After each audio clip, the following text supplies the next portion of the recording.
ফেরেশতারা বলেন মানুষ যখন সেজদায় যায় তো ফেরেশতারা বলে লাউ ইয়ালামুল মুসাল্লি মান ইউনাজি, নামাজি যদি জানতো কার পায়ে মাথা রেখা দিতেছে, নামাজি যদি জানতো যে কার সাথে এখন কথোপকথন হবে, মান্তাকালা ইলা ইয়াউমিল কিয়ামা, ওকে কিয়ামত পর্যন্ত কেউ সেজদার থেকে উঠাইতে পারত না।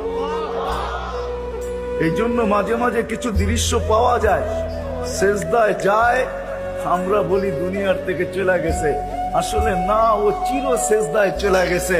পোশাকটা আমাদের হাতে দিয়া গেছে, দুনিয়ার এই পোশাকটাকে আমাদের হাতে দিয়া গেছে, আমরা পোশাকটা নিয়েই শান্ত, ওটাকেই দাফন, ওটাকেই কাফন।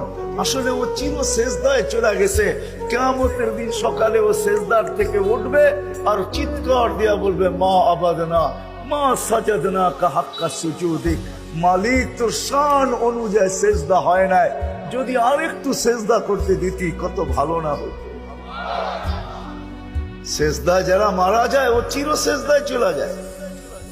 হজের এহরাম পড়া যে মারা যায়, ও মারা যায় না, আমাদেরকে পোশাক দিয়া যায়, ও চির এহরাম পড়া নিছে। ও বলছে মালিকের বাড়িতে আসছি, ফিরত আর যাবো তো যাবো কেন, এই বাড়িতেই চিরদিনের জন্য থেকে যাব। যেই দিন যাওয়ার আসল ঘর জান্নাতে, ওই দিন মালিকের বাড়ির থেকেই জান্নাতের দিকে যাব। এই জন্য এহরামওয়ালা যখন কিয়ামতের দিন উঠবে, যে এহরাম অবস্থায় মারা